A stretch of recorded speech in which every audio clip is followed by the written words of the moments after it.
मामला सिर्फ फोटो जलाना या नारे लगाने का नहीं है, मामला है एक विचारधारा का। उस मामले में कोई बहुत ज़्यादा कहने की ज़रूरत नहीं है कि गृह मंत्री का करनी क्या है, कथनी क्या है। कि वो ना तो अम्बेडकर को मानते हैं, ना गांधी को मानते हैं, ना देश के संविधान को मानते हैं। नमस्कार, आप देख रहे हैं फोरम 4। मैं हूं प्रभात।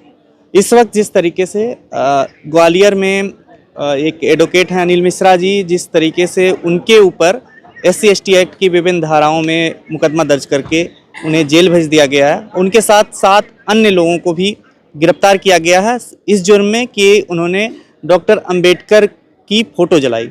और इसको लेकर के ही ये पूरा हंगामा बहुत दिनों से चल रहा है। अंबेडकर जी की प्रतिमा को लगने नहीं दिया जा रहा था। Gwalior high court bar association के पूर्व अध्यक्ष भी रह चुके हैं अनिल मिश्रा। ये विवाद थमने का नाम नहीं ले रहा और इस चीज़ का विरोध हो रहा है कि कुछ लोग जब मनु स्मृति जलाते हैं तो उनके ऊपर कार्रवाई नहीं होती, लेकिन अंबेडकर के फोटो जलाने पर कार्रवाई हो रही है। लेकिन अंबेडकर की फोटो जलाने के पीछे क्या मानसिकता है, इसी मुद्दे पर बात करेंगे। हमारे साथ हैं प्रोफेसर अरुणेश यादव जी। कैसे देखते हैं सर? देखिए, बड़े ही दुख और शर्म की बात है कि पिछले 1 साल से बाबा साहब भीमराव अंबेडकर की मूर्ति ग्वालियर हाई कोर्ट में नहीं लग पाई, जबकि हाई कोर्ट ने भी ऑर्डर दे दिए और तमाम शासन प्रशासन भी इसके लिए प्रयासरत है। और सारा जो मामला है ये वहीं से निकल के आया है। मूर्ति ना लगाने के पीछे जो मनवादी ताकतें हैं, उनके क्या मंसूबे हैं, वो देश की जनता समझ रही है कि ये लोग बाबा साहब भीमराव अंबेडकर की विचारधारा और संविधान विरोधी लोग हैं। और इन लोगों ने पूरे देश में इस समय माहौल ख़राब किया हुआ है।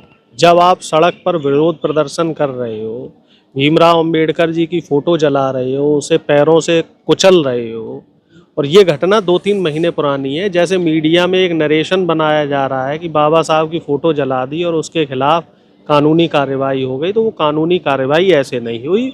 उस पर दबाव डाला गया। बहुत सारे बहुजन संगठनों ने कम से कम 3 महीने आंदोलन किया। उसके बाद अनिल मिश्रा जैसे मनवादी व्यक्ति के खिलाफ कानूनी कार्रवाई हुई है और अभी भी उसके खिलाफ धाराएं स्पष्ट नहीं हुई। वो तो अदालत तय करेगी कि उसको क्या सज़ा मिलनी चाहिए या उसके खिलाफ क्या कानूनी कार्रवाई होनी चाहिए, वो चीज़ अदालत तय करेगी। लेकिन देखने वाली बात ये है कि क्या कोई दलित व्यक्ति या पिछड़ा व्यक्ति या माइनॉरिटी का कोई व्यक्ति वो कानून का उल्लंघन करता है, कानून तोड़ता है, तो क्या उसके लिए भी इतने प्रदर्शन करने पड़ते हैं तब कानूनी कार्रवाई होती है? मेरी जानकारी में देश का बहुजन, अगर उस बहुजन आबादी में अगर कहीं कोई इस तरीके की घटना होती है तो कानून दुगनी स्पीड से अपना काम करने लग जाता है। लेकिन जब कोई मनवादी व्यक्ति के मामले में जब देखा जाए इस तरह कोई घटना आती है तो वहाँ पे कानून सुस्त क्यों पड़ जाता है? अगर ग्वालियर हाईकोर्ट के फैसले की बात करी जाए तो अभी भी बाबा साहब भीमराव अंबेडकर की मूर्ति वहाँ स्थापित क्यों नहीं हो पा रही है? क्या कानून अपना काम सही से नहीं कर पा रहा है? क्या मध्य प्रदेश की डबल इंजन सरकार अपना काम सही से नहीं कर पा रही है? क्या ग्वालियर का शासन प्रशासन मिला हुआ है? तो बहुत सारे ऐसे सवाल हैं जो जनता के बीच में है, जो बहुजन समाज के बीच में है, और ये देश के संविधान के लिए, देश की लोकतांत्रिक व्यवस्था के लिए अपने आप में एक बहुत बड़ा सवाल है कि आखिर इस देश में 75 साल से ऊपर हो जाने के बाद भी, संविधान लागू होने के बाद भी, जो संविधान निर्माता है उसकी मूर्ति लगने पर इतना बड़ा हंगामा खड़ा हो रहा है। तो सोचिए, जब देश में संविधान नहीं लगा था तो उस समय देश का जो बहुजन था उसके खिलाफ किस कदर अत्याचार होता हो। ये भी अपने आप में एक बहुत बड़ा सवाल है। इस सवाल पे भी चर्चा होनी चाहिए, इस सवाल पे भी लोगों को विचार करना चाहिए। और जो मनवादी लोग ये कह रहे हैं कि तुरंत कार्रवाई हो गई, SC/ST एक्ट जो लगा है वो फर्जी लगा है, तो ये इस सवाल को लेके मैं सिर्फ इतना कहना चाहूँगा कि कार्रवाई त्वरित नहीं हुई, कार्रवाई बहुत शिथिल हो रही है। और जो SC/ST एक्ट लगा है, अगर वो लगता है कि नाजायज़ है तो वो तो उसका फैसला कोर्ट कर देगा। अगर नाजायज़ होगा तो वो धारा हट जाएगी। लेकिन इसमें सवाल ये आता है, जो सबसे बड़ा सवाल है वो ये है कि अभी भी 3 लोग फरार क्यों हैं? लगभग 7 लोगों के खिलाफ FIR हुई थी, जिसमें 4 की गिरफ्तारी हुई है और 3 लोग अभी भी फरार हैं, तो उनको कानून कब पकड़ेगा? तो ऐसे कई सवाल हैं, जो सवाल अब समय के साथ साथ समय के साथ साथ निकल के आएंगे कि भाई आखिर सरकार की इसमें मंशा क्या है। मोहन यादव जो अपने आप को बहुजन कहते हैं, पिछड़ा कहते हैं, तो उनकी गवर्नेंस में ऐसा क्यों हो रहा है? बीजेपी के तमाम लोग हैं जो बीजेपी समर्थक हैं, वो मोहन यादव को टारगेट भी कर रहे हैं, कह रहे हैं कि मोहन यादव होने की वजह से इस तरीके से कर रहे हैं, मतलब जाति से जोड़ करके कहा जा रहा है कि वो सरकार मोहन यादव ने भाजपा को मतलब मोहन यादव ने तो अभी एक बात कही थी बस कि 27% ओबीसी आरक्षण उत्तर मध्य प्रदेश में दिया जाएगा, तो उसको लेके आरएसएस के लोगों ने उनका विरोध कर दिया। तब से तो मोहन यादव बैकफुट पे है। मोहन यादव ने पिछले, मुझे लगता है मध्य प्रदेश में 2 साल पूरे हो गए हैं सरकार चलते चलते, कोई एक फैसला ऐसा बताया जाए जो बहुजन समाज के फेवर में लिया हो। मुझे नहीं लगता मोहन यादव ने बहुजन समाज, दलित और पिछड़ों के हक में मोहन यादव ने पिछले 2 साल में कोई काम किया है। अगर वो इतने बहुजन हितैषी थे तो ओबीसी आरक्षण को 27% करते, जातिगत जनगणना करवा देते, तमाम जो SC ST के पद वहाँ खाली पड़े हुए हैं वो पद भर देते। मोहन यादव तो खुद सिर्फ एक क्या कहते कठपुतली मात्र हैं। वो अनिल आरएसएस और मिश्रा पे बीजेपी कार्रवाई की को लेकर कठपुतली के है। ही उन्हें टारगेट किया जा रहा है कि अनिल तो मिश्रा पे कार्रवाई कर रहे हैं। कहाँ कर पा रहे हैं? कार्रवाई 3 महीने के बाद आप गिरफ्तारी कर रहे हो तो उसे त्वरित कार्रवाई नहीं कहते, वो तो मजबूरी है। मोहन यादव की मजबूरी है कि शासन प्रशासन के ऊपर इतना दबाव देश प्रदेश की जनता ने डाला है कि उन्हें कार्रवाई करनी पड़ी। जिस तरीके से कुलदीप सेंगर वाले मामले में आपने देखा कि पूरे देश की जनता इकट्ठी हो गई, तब जाके कुलदीप सेंगर की जमानत रद्द हुई, नहीं तो हाई कोर्ट ने तो कोई कसर ही नहीं छोड़ रखी थी। इसी तरीके से बृजभूषण शरण का मामला देख लो, वो अभी भी खुलेआम घूम रहा है। प्रज्वल रेवन्ना का मामला देख लो, वो अभी भी खुलेआम घूम रहा है। तो बीजेपी समर्थित जो नेता हैं, बीजेपी द्वारा जो पाले पोसे गए मनवादी विचारधारा के लोग हैं, तो इन लोगों को इस समय तो लाइसेंस मिला हुआ है। क्या लगता है अनिल मिश्रा को जमानत मिल जाएगी, हाई कोर्ट जाएंगे अब? देखिए, मुझे तो ऐसा लग रहा है कि सरकार और शासन प्रशासन को उनका कहीं ना कहीं समर्थन प्राप्त है, उनके ऊपर हाथ रखा हुआ है, तो जमानत भी उनको मिल ही जाएगी। हालांकि जो बहुजन लोग हैं, जो बहुजन संगठन हैं, वो पीछे हटने वाले नहीं हैं। वो लोग अपना काम बड़ी बखूबी कर रहे हैं और मेरे हिसाब से तो ये मामला लंबा खिंचेगा, ये मामला इतनी जल्दी शांत नहीं होगा। लेकिन अंबेडकर की फोटो जलाने की जो बात है, ये कोई आम बात नहीं है। जैसे गांधी जी को गोली मारने की बात हर साल जो है हिंदू संगठनों के द्वारा इस तरीके से की जाती है, तो ऐसे अंबेडकर को भी टारगेट करना, ये क्या लगता है कि अमित शाह जी ने जो संसद में एक बार अंबेडकर का नाम लिया था, वहीं से शुरू हुई है? मामला सिर्फ फोटो जलाना या नारे लगाने का नहीं है, मामला है एक विचारधारा का।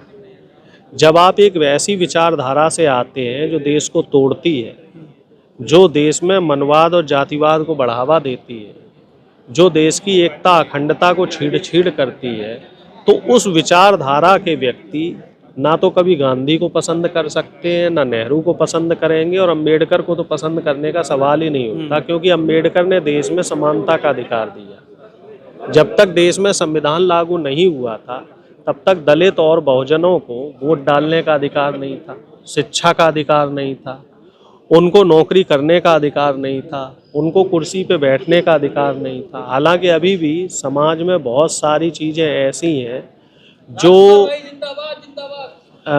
जो समय समय पे निकल के आती हैं। जैसे कि एक मामला आपने देखा होगा, दलित घोड़ी पे चढ़ता है तो उसकी लिंचिंग हो जाती है, उसके खिलाफ घटना हो जाती है। दलित कहीं कुर्सी पे बैठ जाता है तो उसके खिलाफ भी घटनाएं हो जाती हैं। कहीं दलित के मुंह पे पेशाब कर दिया जाता है, कहीं दलित बहन बेटी के साथ अत्याचार की घटनाएं आए दिन आप देख ही रहे हैं, खुल के सामने आ रही हैं। तो ये सब तमाम चीज़ें इस देश में क्यों घट रही हैं? क्योंकि मनवादी जो ताकतें हैं देश की, जो बीजेपी आरएसएस द्वारा पाली पोसी जा रही हैं, उनका समर्थन अनिल मिश्रा जैसे लोगों को मिला हुआ है। और यही वजह है कि देश में 2 विचारधाराओं को बहुत ज़्यादा इस समय क्रिटिसाइज किया जा रहा है। एक तो अम्बेडकरवाद को, दूसरा गांधीवाद को, क्योंकि गांधी पूरे विश्व में प्रधानमंत्री कहीं भी जाते हैं तो सबसे पहले उनको बोलना पड़ता है कि मैं गांधी के देश से आया हुआ हूँ।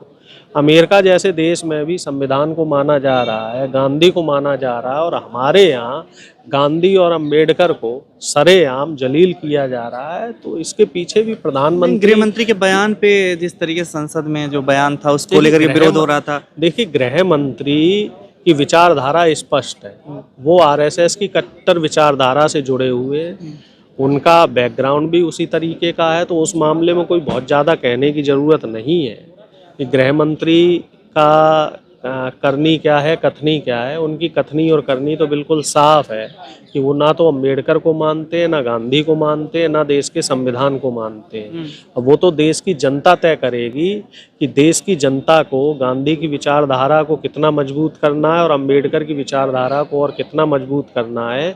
क्योंकि अगर इन मनवादियों की मोनोपोली इसी कदर चलती रही तो कहीं ना कहीं गांधी और अम्बेडकर की विचारधारा को नुकसान पहुंचेगा। अंतिम सवाल ये है कि मनुस्मृति जो जलाया गया, कह रहे हैं कि मनुस्मृति जलाने पर कार्रवाई नहीं हुई, तो क्या होना चाहिए कार्रवाई हुई है, जो मेरी जानकारी है तो मनुस्मृति जलाने पे भी कार्रवाई हुई है। मैं तो एक चीज़ ये मानता हूँ कि इस तरीके से जलाना, किसी को अपमानित करना इस देश में ऐसा क्यों है, इस तरह का चलन इस देश में क्यों हो रहा है।